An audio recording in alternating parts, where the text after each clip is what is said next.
Let's talk about the cost of living in London.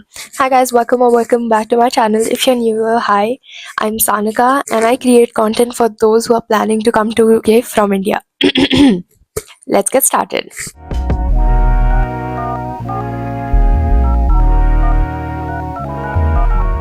Before we start, I want to give this disclaimer that this is how much I spend on average. It can be less or more, but I've taken an average of everything. And I also know people who spend less than this, and I again also know people who spend more than this. Watch this video to get an idea how much you are most likely to spend if you come to London.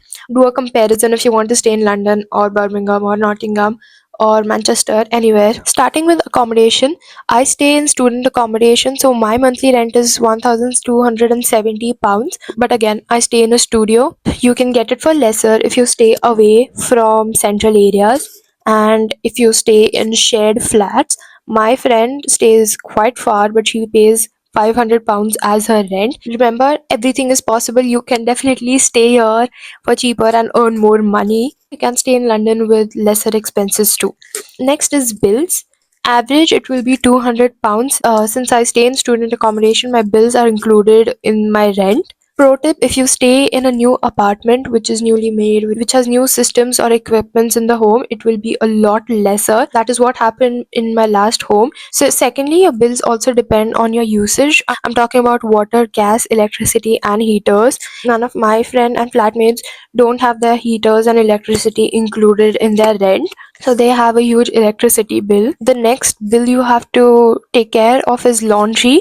If you're staying in a student accommodation, to go down and use the common laundry, £3 to £4 for washing your clothes and 2.25 pounds for drying your clothes. And then it depends on how many times you use the machine. Don't worry, if you're staying in a flat with your friends, there are high chances you already have a washing machine.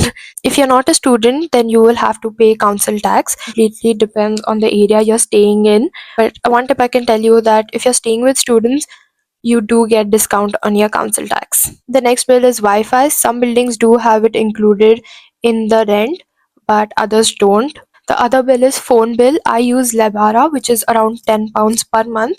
I get, I think, 20 GB per month, which is good because there's Wi-Fi everywhere and I don't really use the 20 GB. So don't invest more than £10 on just your phone bill. I also have Apple and Google storage bills that also comes under my monthly expenses. And if you're planning to have a TV, like cable TV, you have to pay for it too. These are the few general bills I have covered. There can be more, there can be less. It completely depends on person to person and different experiences. Let's talk about travel. Traveling in London is expensive. So I've taken an average of £200. Again, depends on where you stay and how much you travel and what time you travel at. If you travel during the peak hours, you will pay more. So to save up on travel, you can get a monthly pass, or you can get your Oyster linked to your rail card. If you're planning to go for a rail card, don't forget to use your student discount. Don't pay the entire amount. Students get a lot of discounts. Don't forget that. Link your Oyster to your rail card, and with every journey, you'll get 30% off. If I want to travel from zone 4 to zone 1, I'll have to pay £4, £4.4. Since I have rail card and I'm not traveling on peak hours, I pay around £2.1. I'm not entirely sure, but around £2 or £2.8. That's literally the difference, and it is saving me so much money. But if I have to travel during the peak hours, then I'll have to pay £4. Like, there's no option. There's no running away from peak hours.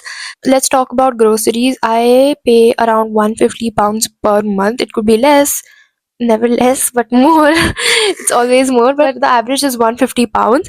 And if you're a vegetarian, great, everything will be cheaper because you don't eat meat is super expensive, so you're saved there. That's good for you. Veggies are quite cheap.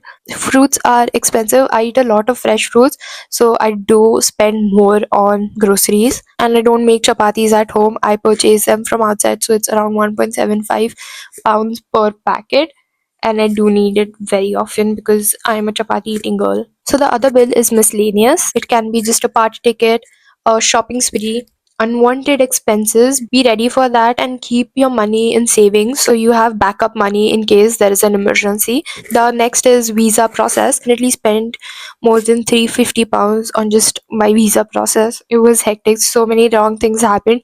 But again, I didn't have a choice. I had to get a visa. Eating outside, body care items, skincare items. This miscellaneous is all about you and how you spend your money. I think for me, apart from the accommodation, like the rent, miscellaneous is the most expensive category. Let me give you a few tips. Use Splitwise if you are with your friends or flatmates. Splitwise is a savior. Use student discounts everywhere. I have a video about saving money and student discounts. Watch that, it will help you. And if you want to spend less on groceries, slightly less, okay, you can get dehydrated food packets from home. You just have to add water. Fourth tip is don't forget to do savings. Savings is important. Maybe have two or three different ways of savings. Is an emergency fund, second is just like a cash fund, third is in your bank account. That's it for now. If I remember any other expense, I will definitely write it in the comments. And if you have any video suggestions you want me to make, please let me know in the comments. I will see you soon. Bye.